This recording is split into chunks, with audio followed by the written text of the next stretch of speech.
I think that that bit is self-explanatory. It's about um, uh, helping your team function at the rates that they could be performing at. Imagine a company that its administrative department doesn't have, say, things like printers, or say people go to work and they do not have a Wi-Fi connection to work with. So those are the sort of things that affect the business in very significant ways, and they are just little things. And all you have to do is provide functioning quality infrastructure to the team if you are the CEO. And as the virtual assistant, you're sort of like the CEO in another body. So you want to make sure that working with the admin or operations, say office admin, for example, are usually in charge of that. So in working with them, you want to make sure they address issues. So if there's an issue that needs to be relayed upwards, and the reason I say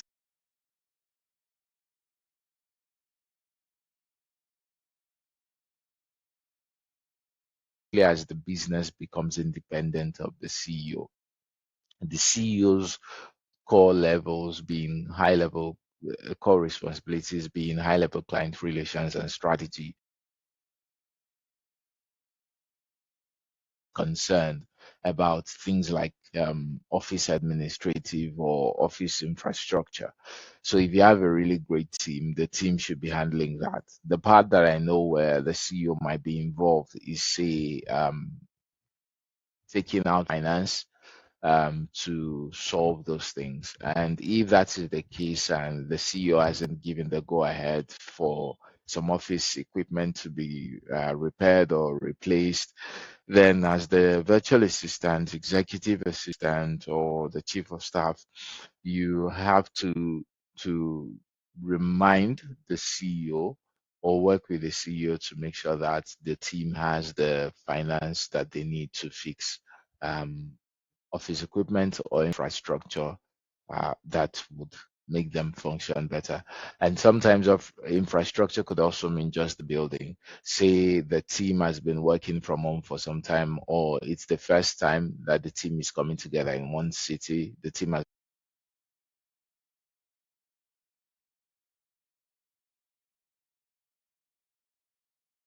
to be top of the list during that period for the CEO as well. So with, say, a real estate person to find the best location. And then when you have a short list, that's when the CEO gets to say, okay, let me take a look. But a good amount of this part infrastructure is going to be owned by somebody else other than the CEO. And it depends, but sometimes that somebody else could be the operations person, it could be the executive assistant, the virtual assistant, or it just might be the chief of staff. So that's why this part is important. So in chapter 19, it just says something about company folder system and wiki. It may seem obvious, but every company should have a structured folder system for storing documents, such as Google Drive. Each department should have their own folder, and all team members should have access, at least for viewing, if not editing, to all folders except for the one containing compensation, performance reviews, and performance improvement plans. You should also create a wiki page, which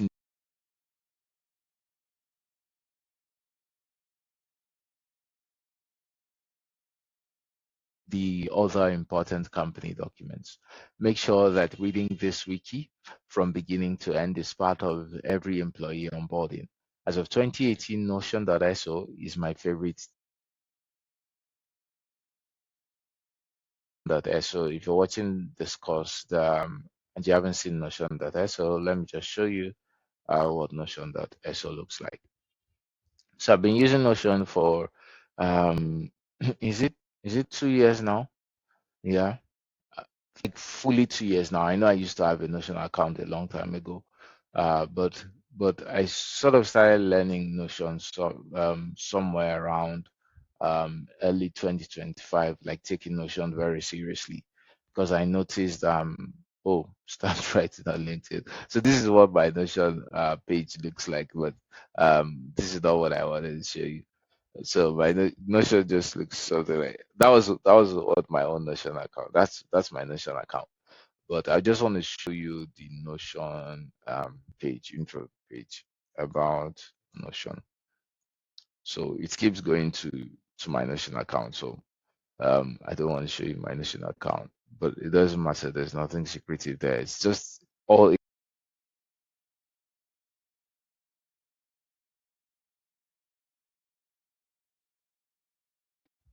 um this HTML views and what we want. I'm not, there's no need for a course on Notion, absolutely no need. So you have the guides here and it's self-explanatory. So Notion um, is built like your Google Docs, except that it has more features than your Google Docs. So if you Notion within the Google Workspace, like most of the things except the email infrastructure. And now Notion now has email workspace too. So you could have like company account on Notion and everybody gets to share their emails, I think. So that is Notion, but in space to for working. So you have Notion AI, you have agents, automate busy work, you have AI meeting notes, you have enterprise search, you have knowledge base. You can create a knowledge base for a company on Notion. You have Notion calendar, Notion mail, and you have integrations. So if you wanted to do something with say Zapier, you have security, you have projects. I think the reason that I like Notion or would take Notion over Google Workspace is because of the projects feature. That's the only thing that I think makes Notion really great. The other reason I also like Notion is because the docs feature is quite different. You could sort of backlink and um, more than you would on Google Docs. I think the Notion Docs feature is a lot more intuitive than Google Docs, and that's why I like Notion. So that's that about Notion. Okay. So he's been using it since 2018, so that's pretty much a very long time to master Notion. So it says here, when you do it twice, write it down. Remember, he's stated this rule previously in one of the previous chapters. Have to say again to somebody else, then you want to write it down. You could write it down in form of a long memo, like the team at levels do, or you could just write it down as an SOP. After creating a wiki, the question then becomes, what should we document? And here is the painful everything. This is perhaps the most important thing that not perhaps because I have other angles, other perspective on things and other skills that I use to augment.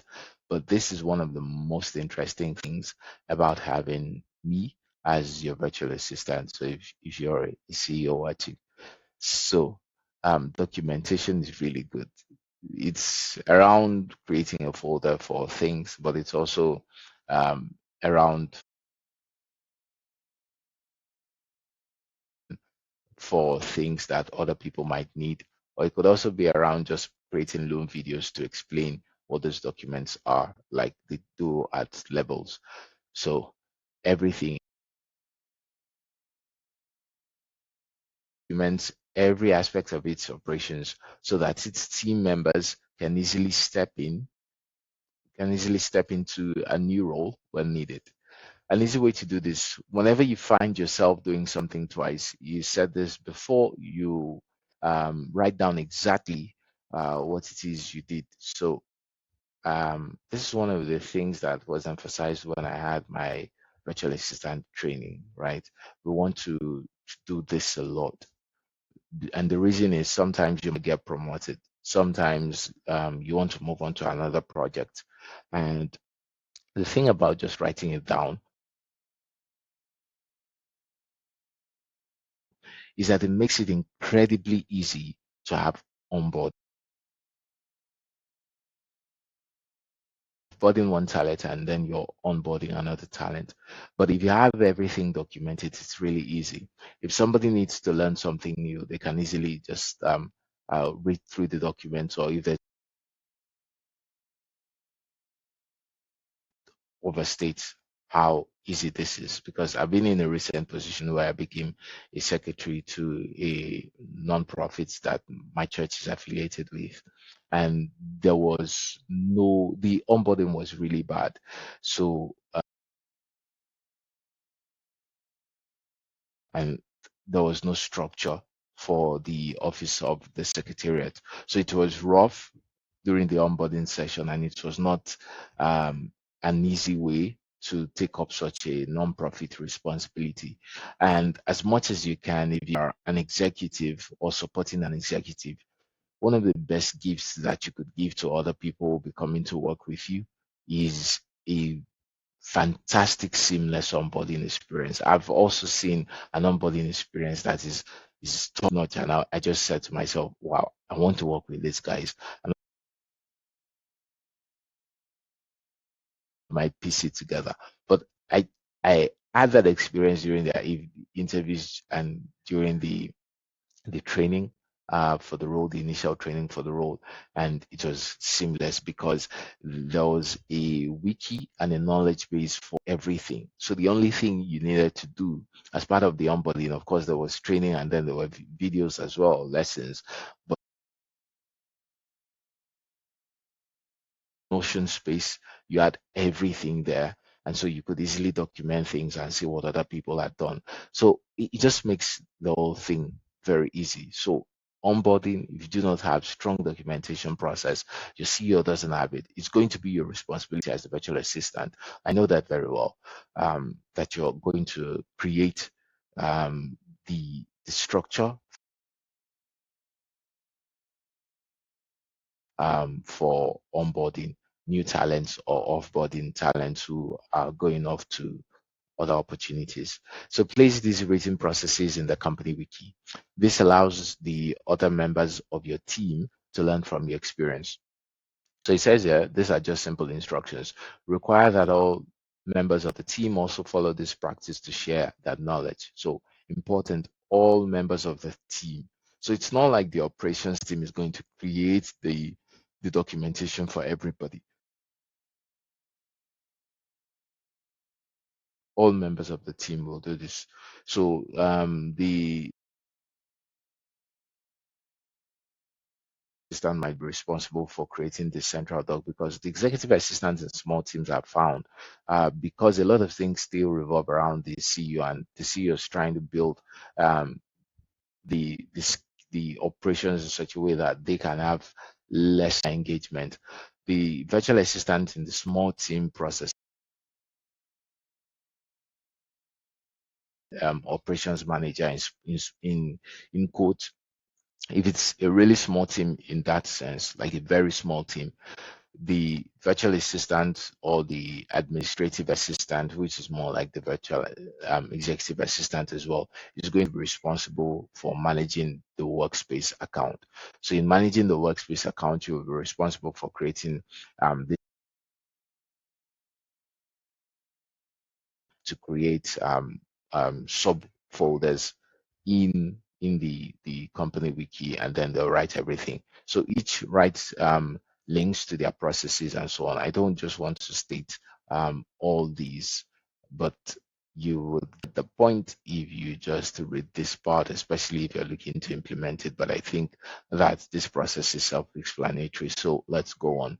It says here, if you use this process and spread every process in your company within 3 months. Every process in your company within 3 months. That's if you get to. So these written processes then become, these written processes then became, no, this should be become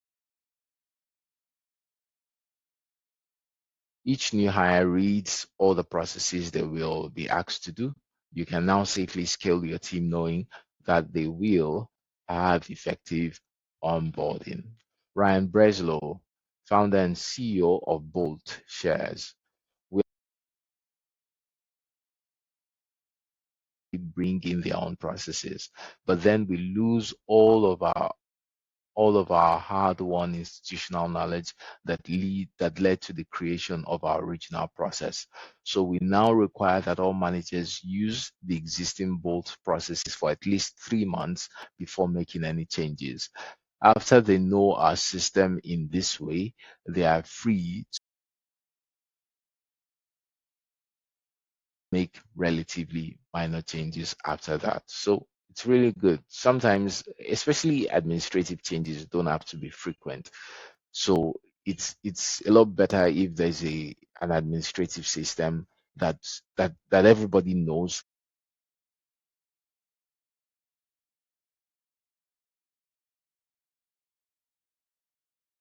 They will need to change it or build a new process. They definitely would have that hunger, and it's going to create difficulty for them to hit the ground running, so to speak.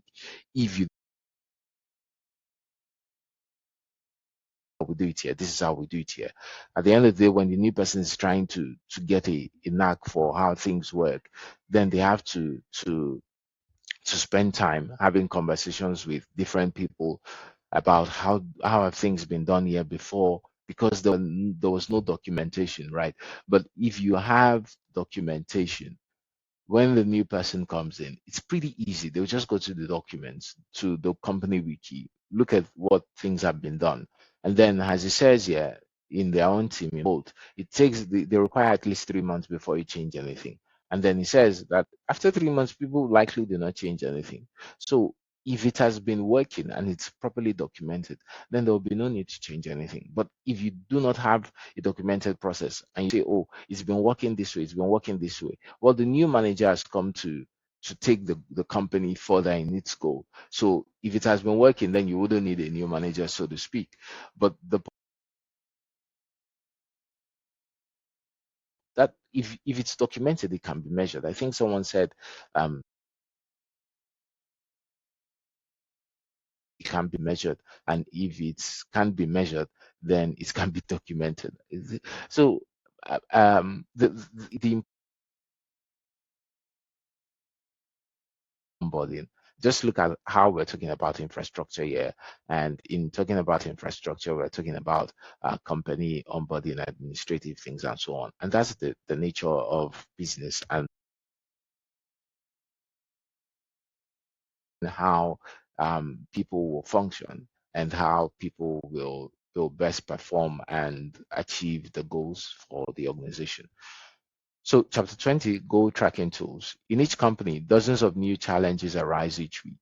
Some might be critical, but others will be mere distractions, cluttering up your team's time and energy.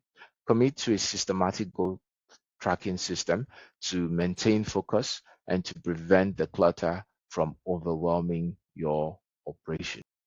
So for the individual, keep it simple. You can use things like Evernote, OmniFocus, and Things. There's an app for that called Things, cultured code / Things. Okay, so this is task has been a very good tool over the workspace, and that has been quite helpful. But if it comes down to goal tracking things, you could either use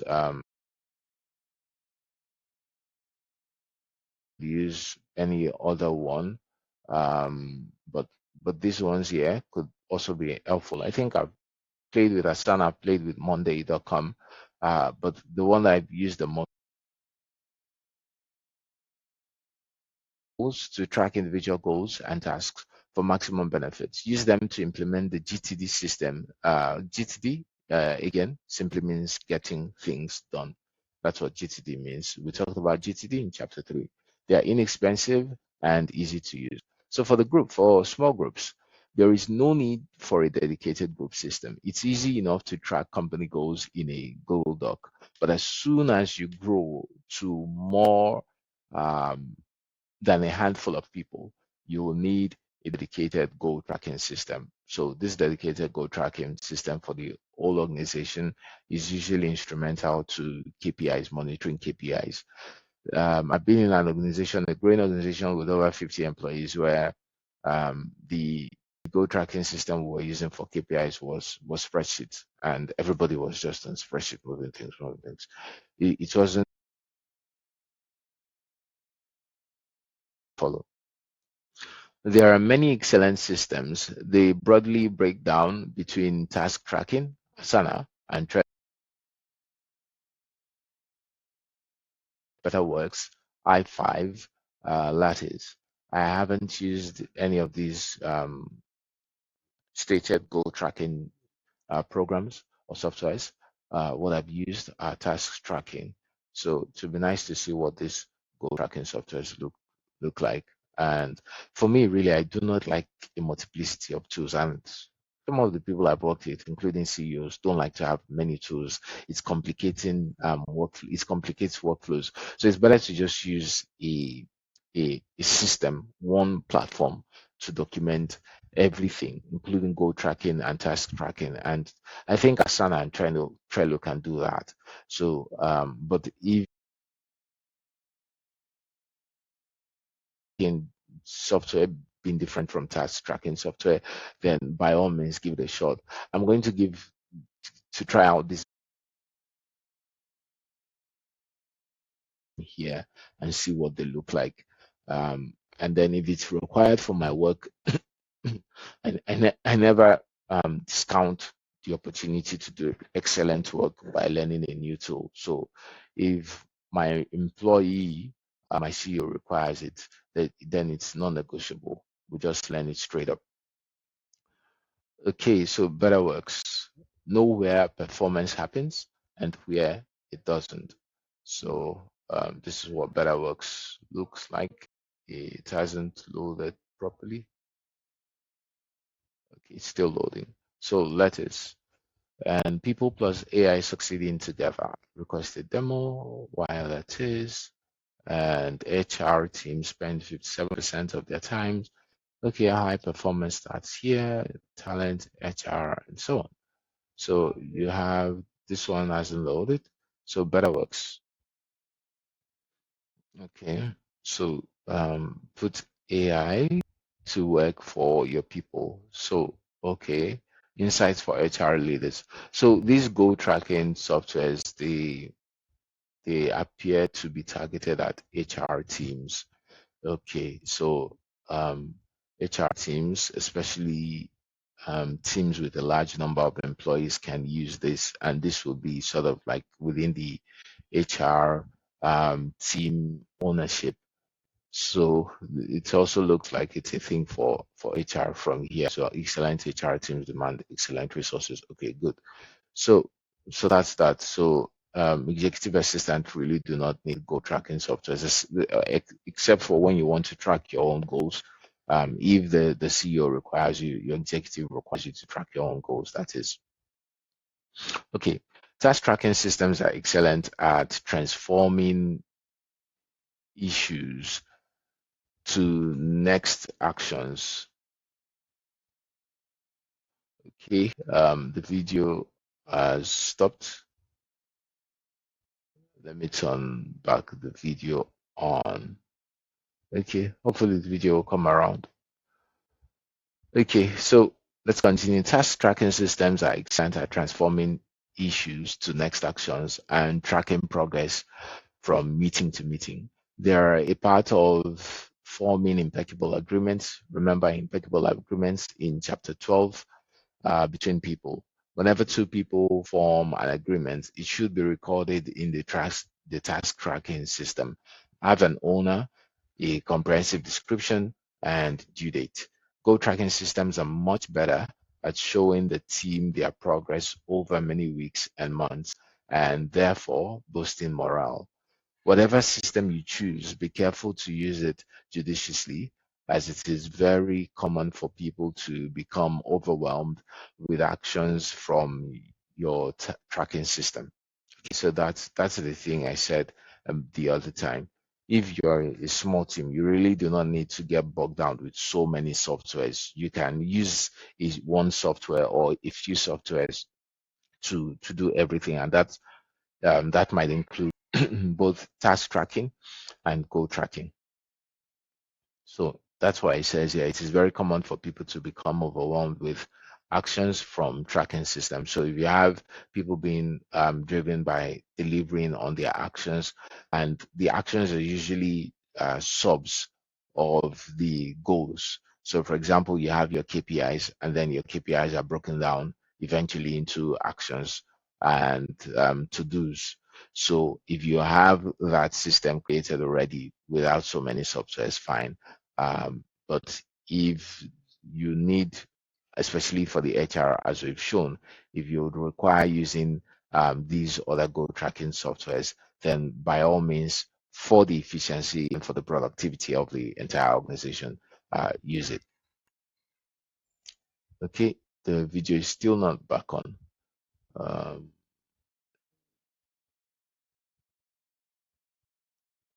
okay, so we'll just remove the video feature and let's just continue with the audio then. Okay.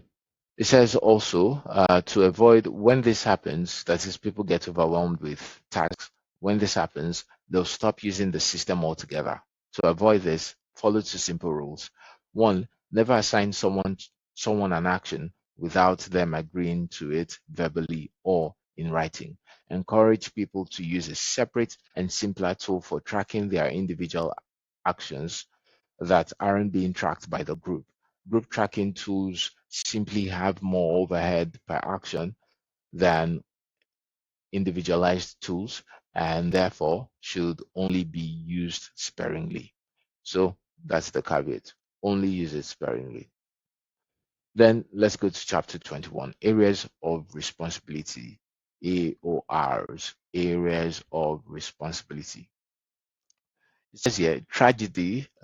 Sorry, the network appears to be really poor at this time of this recording. So that's why it's stalling. So chapter 21, areas of responsibility, tragedy of the commons. What's it saying here? When several people share responsibility for an action or process, often that action doesn't get done well or at all. To prevent this from happening, group tasks into categories and assign each category to one and only one person. These are your areas of responsibility. Apple is famous for having pioneered AORs in Silicon Valley, but now most successful tech companies use this method.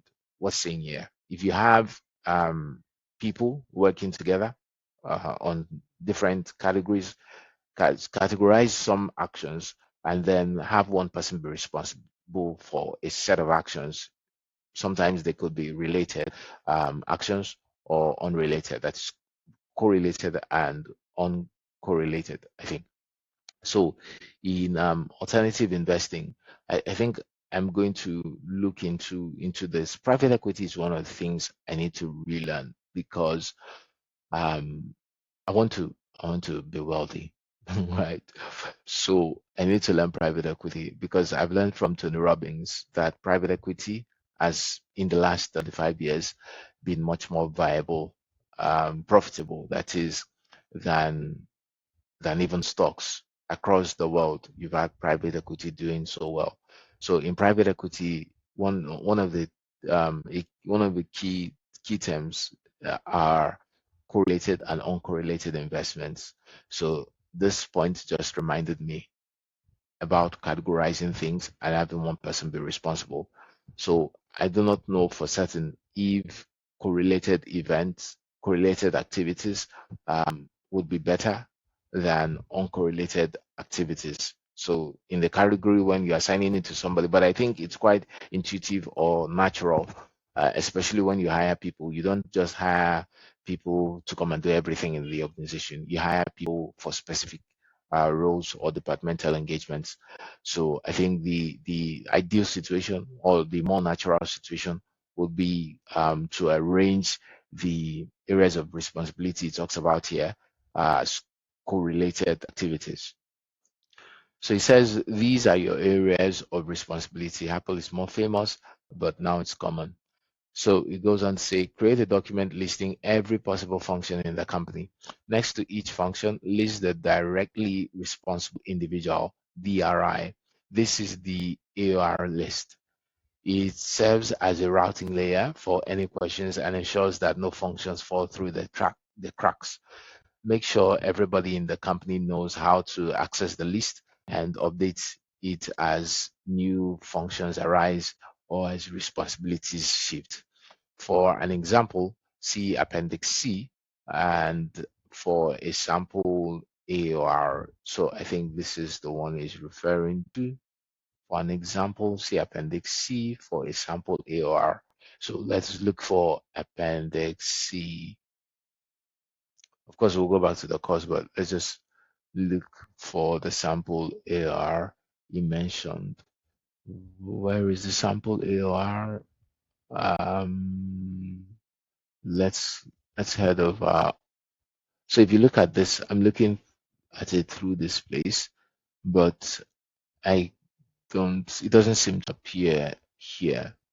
There's reference letter, there's cell, there's further reading, appendix C, sample AOR. So let's just click this link and it will take us there. Okay, so look at it here, and he has, this is quite very simple. And then if you look at the image here, it also appears to have it. Okay, so then let's go to chapter 22. No single point of failure. A single point of failure is a function that one person performs.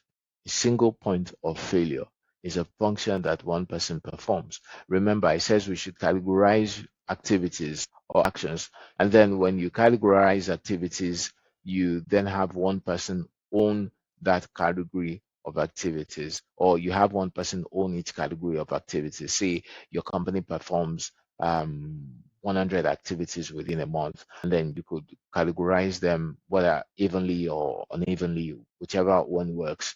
And after categorizing them, you then assign one person to be responsible for each activity. Then it says a single point of failure is a function that one person performs when no one else has full knowledge of how that function works. One person performs it when no one else has full knowledge of how it works. If that person becomes sick or leaves the company, functionality suffers. A well-run company has no single point of failure. So it's not a positive terminology. It's a negative term to say that you have one person who is exceptionally good at this one thing that the company needs to do, and it's only that person who is good at it. That is a single point of failure. Because if anything happens to that person, or that person is bogged down with so many responsibilities, that thing that that person is exceptional for, that only they can do in their company, is going to suffer. And that is the single point of failure that you want to remove or eliminate.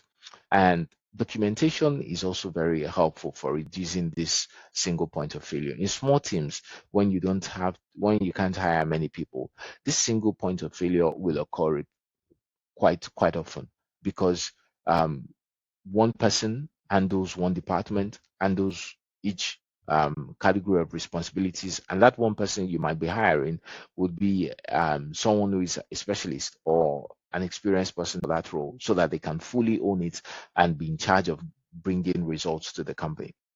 The effect of that, however, is if that person does not document these single all the things that they do, or create looms to even support the documentation, it would eventually become a single point, because even after they leave, or when you bring somebody else to do that person's work, without the documentation, without um, the company wiki showing how that person has been working and delivering on their goals, the other person will find it very difficult. Sometimes you're not even hiring somebody else to step in. You're just asking somebody else within the company to help support that person during their absence or their necessary leave.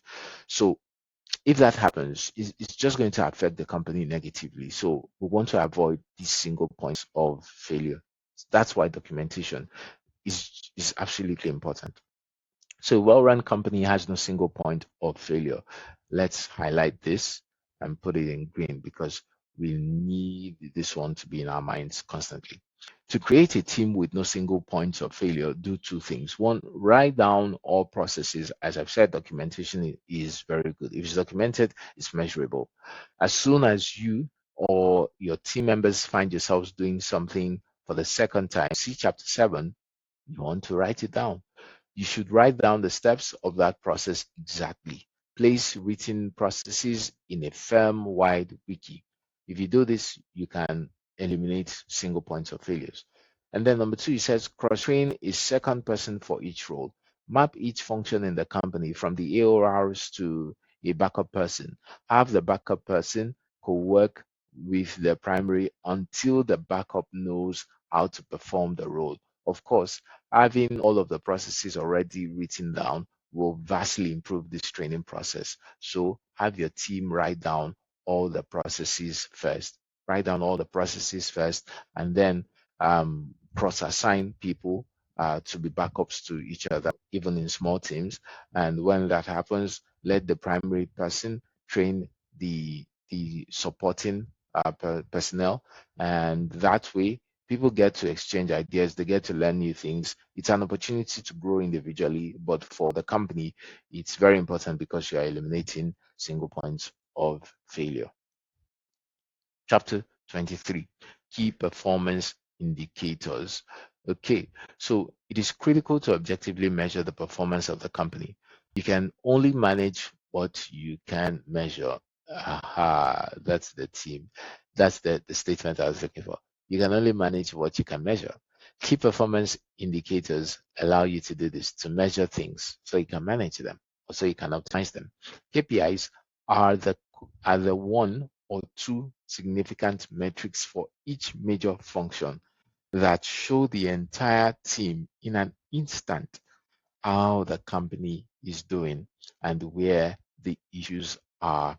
Let me take that again. Let me highlight and then we'll take that again. KPIs allow you to do this. KPIs allow you to do this simply means allow you to measure things. KPIs are the one or two significant metrics for each major function that show the entire team in an instant how the company is doing and where the issues are. This is an example KPI table. You have departments, you have metrics. Finance, monthly cash burn, cash in the bank. Sales, monthly recurring revenue. Engineering, percentage of tickets closed. Recruiting, percentage of offers accepted. It is important to determine the company's 5 or 6 most significant KPIs, then track them religiously. People do not like the word religious, especially when it comes to like church, mosque, or really like um uh that's where the word is from, right? From practices of faith. That's how we get religious. So it says track it religiously. Let me not explain that because it didn't seem to work the 2 seconds or so ago that I tried to explain it. But religiously simply means doing it with zealousness. Okay. That's the word. Then track them religiously, zealously, and make them available for the entire company to easily see on a daily basis. Make it easy for people to easily see on a daily basis. You need your top 5. So it is important. Let's highlight this one, or let's just change the color to red. So it's bold. Okay. Post the metrics on a TV screen in a central place in the office using a tool such as Geckoboard. Geckoboard. Let us research Geckoboard. Okay. We're supposed to have check Google for this. Okay. So let's just come over to this way and look for Geckoboard. So Geckoboard real-time KPIs. So if I'm joining a team that is looking for KPI monitoring, so this is broadcast real-time data, drive team performance. Okay, so that's done. Out of the way. Out, out. Okay. So as we learn from Andy Grove, former Intel CEO and author of the book High Output Management, it is also important to define and track counter metrics to provide necessary context. Counter metrics. Okay, this is something important. It says to define and track counter metrics to provide necessary context because metrics are sometimes optimized to a fault. So counter metrics, we want to track counter metrics as well. So what do we do with this point? Let us highlight this point. It's really important for you to highlight things because if you forget something, you can always come back and trace and find it very quickly. So let us also check for this book, High Output Management. So we head over to our Google and just type High Output Management. Okay, so look at the book here and look at the author. High output management. So that's a book he cited. This must be a really good book. Any book that Mochary cites is a very important book in operations management. So um, there are books that I need to read. And if you're watching too, that you need to read. For example, engineering tickets will vary in importance. So if your engineers have closed the critical tickets, they are doing better than if they closed most tickets but only the easiest ones. Similarly, if the half of candidates that accept your job offers are less skilled than the half that decline, then you're doing worse than the raw percentage indicates. This is interesting. If the half of candidates that accept your job offers are less skilled than the half that decline, then you're doing worse than the raw percentage indicates. Okay, so I think I get what countermetrics means. Okay, so engineering tickets will vary in importance.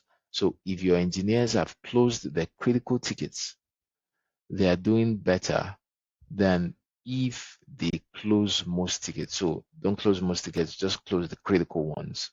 Okay, than if they closed most tickets, but only the easiest ones. So imagine that. So imagine closing most tickets, but you leave only the easiest ones. Is that what he's saying?